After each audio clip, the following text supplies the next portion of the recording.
Hi guys, welcome to another beer review, take two, because I got a message which caused the camera to vibrate and it fell right off the shelf, off the floor, and pretty much landed perfectly underneath my crotch area.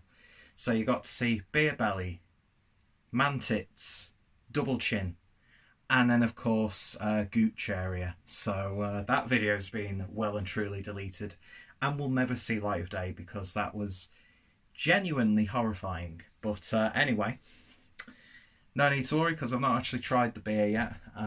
Only just opened it. It's really warm in here with the light that I've got on.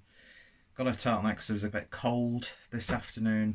I'm in the middle of sorting out clothes that don't fit me anymore. So I thought I'd have a beer while I do it and watch the Crystal Air podcast. But yeah, so now I'm a hot sweaty mess and I'm going to be scarred for life after seeing what I look like from underneath. So I feel sorry for any woman who ever has to venture down south because it's not pretty looking back up.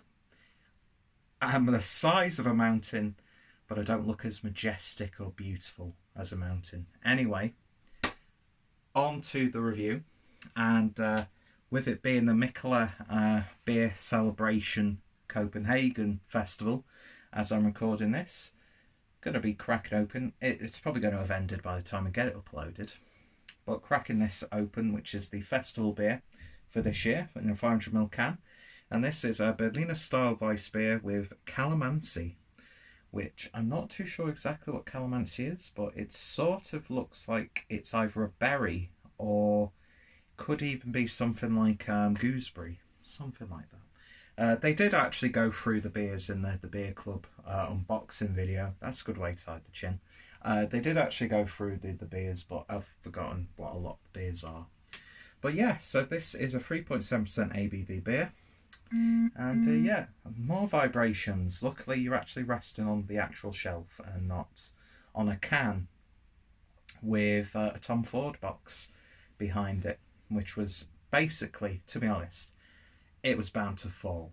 Do you know what I mean? I need to get a tripod, but I'm too cheap. But yeah, beautiful looking can, gorgeous artwork from Keith Shaw. And yeah, I started pouring the beer. So that's what it is, using my track glass, because I've not used it for a while. And in fact, I've not actually had a track beer for a while. But yeah, I'd love to go out to Copenhagen for the Mikkeller Beer Celebration. Hopefully next year. I mean, even if I don't go to the festival, I'd just love to go to Copenhagen and just get lost in the city, do you know what I mean? Just so much stuff going on there. And, you know, I'm a fanboy of Mikkeller, I'm not going to lie. And yes, that'd be really good. And I know they're doing a bit of a boat party for the Mikkeller Beer Club members, which would have been absolutely awesome to have been involved in. So I'm going to be drinking this beer in their honour, and to anyone who's in Denmark, and basically anyone who's watching this and having a beer with me. So yeah, beer in a glass then, and a lovely sort of, it's got that sort of from what I can see, a lemon cordial look to it. Really nice and powdery almost. A little bit faint, cloudy.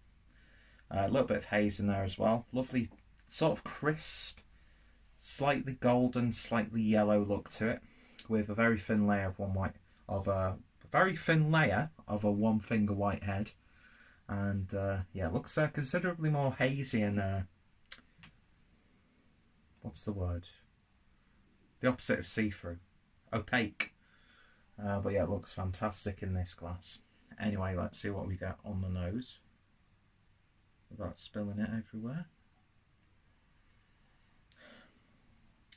There's not much coming off the nose, it has to be said. You're getting that like classic Berliner Weisse sourness, subtle funk. There's like a little bit of a citrus yet berry-like character coming through. But yeah, it's got a bit of, obviously with being a Berliner Weisse, that wheat is coming through as well. But yeah, it's like, it's spritzy, it's springy, it's got like a zestiness about it, and it smells really inviting actually. So a low ABV beer, perfect for a festival, I would say. So let's see. I don't know why. I think it's because I've got such a big double chin. when I wear turtlenecks, they never stay properly. Don't know what it is. Clearly need to lose weight because there's a load of clothes there that I can't wear anymore. Anyway, so why not drink a beer while I'm sorting out clothes? Beer that's helped contribute to this past dad bod stage. But I still look damn good in my skinny jeans, that's all I'm going to say. So, cheers.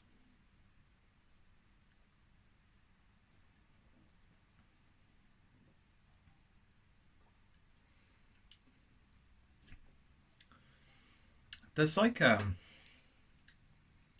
it's like a sliminess on the body with this. Like, lower ABV, you expect it to be a little bit watery, maybe a little bit crisp. But no, it's probably because the puckering is on my tongue generating saliva. Beautiful description right off the bat with this beer.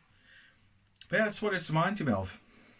It's got like a little bit of sliminess in the body. Peppery spiciness coming through. Yeah, just like on the nose. I'm getting it like in between of a citrus fruit and a berry. But like a tartness, a genuine tartness is coming through. Almost has a bit of like a lemon curd to it in a little bit of short crust pastry. Because the wheat and the malt build has like a really nice, slightly sweetened pastry character. It's like key lime pie or something like that.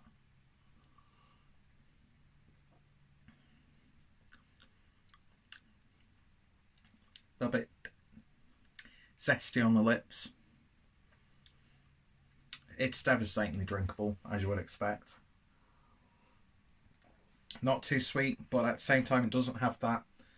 With these styles beers, I do find they have a very unsatisfying aftertaste, like overly brewed, like herbal tea or something like that, but this doesn't have it. Yeah, this tastes more like key lime pie than Evil Twins key lime pie. Yeah, like sour jelly sweets are coming to mind with this one. It's not blowing me away. It's... I don't think it's supposed to, though. Because if you're brewing a festival beer, you want something that's going to be... See, I don't know what the layout is, whether you can just like get unlimited like pours of this or something like that. But the way I'm envisioning it, this would be one of those beers that you might start off with this as you get into the festival. Then you go to maybe some of the smaller breweries that you've been interested in, because we all know the queues are going to be ridiculous. So you've had maybe a couple of hazy pales, maybe a bit of a sour, or maybe you're being bold and start with an imperial stout. Then you could come back to this, because it would really like rinse the palate, because it has that sort of it's almost got like a pickled gherkin character. There's like a pickledness, like something pickled. That's what I was picking up on before. I've still no idea what a Kalamansi is, but I'm guessing because of the artwork it's some sort of berry or hedgerow fruit. And you're getting it. There's a flavour there, as I said, between a zesty citrus character and a tart berry character, but then there's like this slightly pickled gherkin element coming through as well. I hope I'm selling this beer to you, by the way. And I think that's what that flavour is. So I'll have to look into that. But yeah, I've had much better Berliner Weisses, I'm not going to lie. I've had much better sours from Mikkeller. But again, I don't think they wanted to be too bold because, hey, they've got over 100 breweries at this festival. It's about letting people experience those festivals, because you can experience Mikkeller all year round, because Copenhagen is pretty much a Mikkeller city. So yeah, I think it makes perfect sense for this to be a festival beer, even though I don't think that's how they've got it set up the way I envisioned it. But nonetheless, satisfying when that blistering sun is shining down on you. A beer like this, it's going to hit the spot. Maybe chill down a little bit more than I have. It's not been in the fridge for as long as I'd like it to be. But it's still refreshing. I don't know what was going on with those first few sips when I was saying it was a bit slimy. It's got a little bit more crisp. I think it was just because I'm a pig, I had saliva. Because about those first couple of tastes, it was like drying out my palate. But doesn't finish too dry though. But yeah, I just can't get key lime pie out of my head. Or a nice lemon tart. So in terms of a rating, it might seem a little bit harsh, but I'm going to give this a 6.5 out of 10. It's not really tickling me in places I want it to tickle me, but it is making me wish I was in Copenhagen for the beer festival, and maybe next year, or at least the year after. And yeah, interesting stuff indeed. So not sure how widely distributed this will be outside of like the web shop and various places. I'd imagine it's easy to get hold of. So if you like your Berliner Weisse beers, then you're probably going to enjoy this. It's not the most sour, it's not the most puckering, but it's very, very refreshing. A little bit on the sweet side, it has to be said. So yeah, 6.5. If you've tried it, let me know your thoughts, opinions down below. And yeah, go check out my Mikkeller playlist. Go check out Mikkeller. Go check out the referral link down below to get yourself a nice discount on your own Mikkeller Beer Club or mailbox. It also helps me out as well. And yeah, thank you all for watching, and hopefully you'll join me next time for another beer review. Anyway, thank you for watching, guys, and see you all later. Cheers.